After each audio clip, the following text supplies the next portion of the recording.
Provost and Deputy Vice-Chancellor, as public orator, may I present Ian Johnson, a candidate for an honorary degree.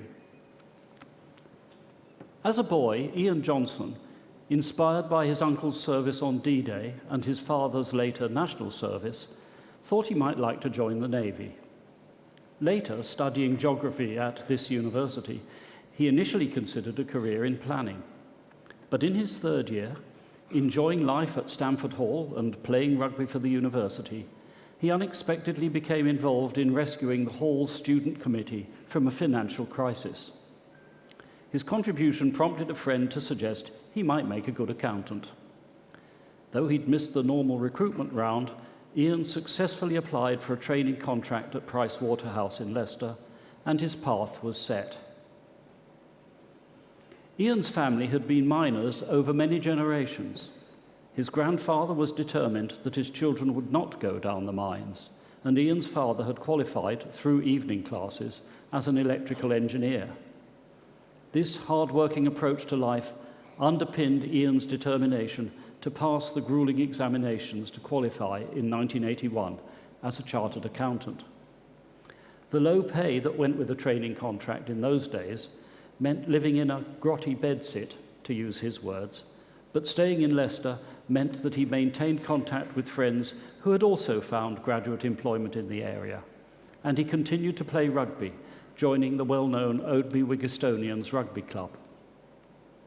In the early 1980s, Ian met and married his wife, Yvonne, who, with one of their 2 children, is with us in the hall today. Ian enjoyed the work at Price Waterhouse, becoming a senior manager, but he realized that he particularly relished working with private rather than large corporate clients. Partly for this reason, in 1988, he joined Grant Thornton, becoming a partner in 1989 and a fellow of the Institute of Chartered Accountants in 1991. At Grant Thornton, he headed their financial planning practice and was national head of private clients from 2001 to 2006. He acknowledges the important formative influence on him of the integrity and professionalism of the senior partners he worked with at both firms.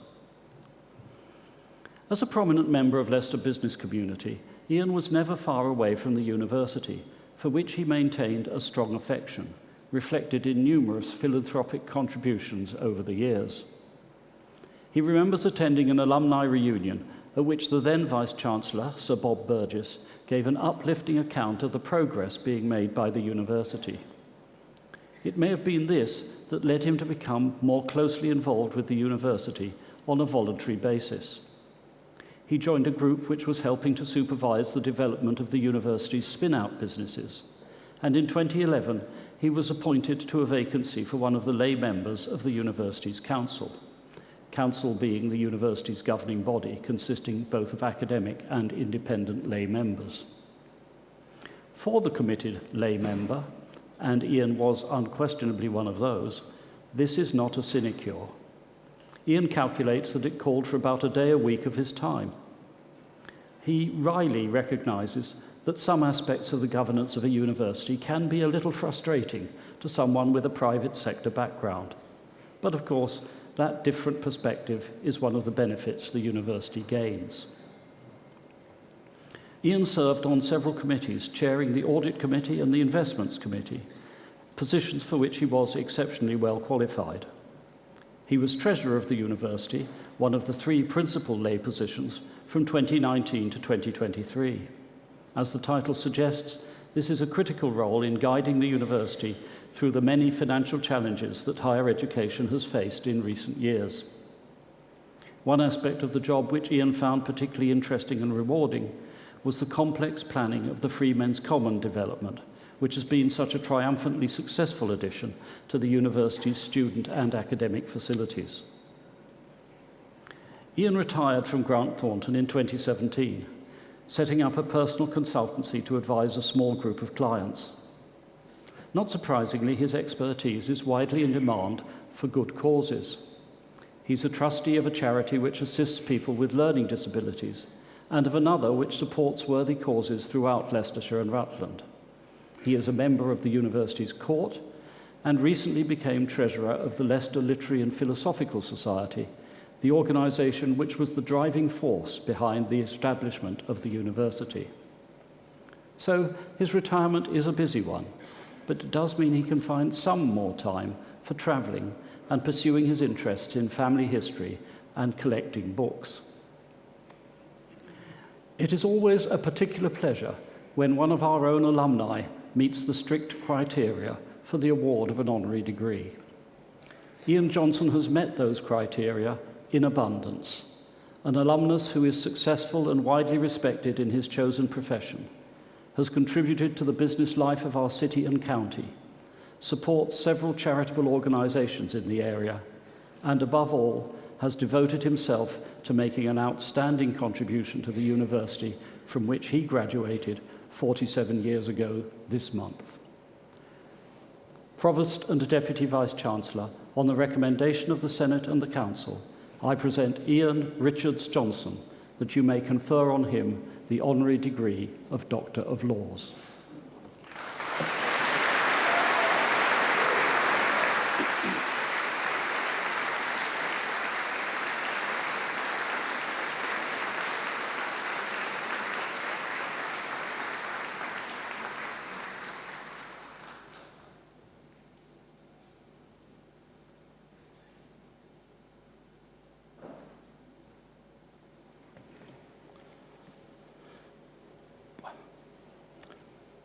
Provost and Deputy Vice-Chancellor, fellow graduates, good morning.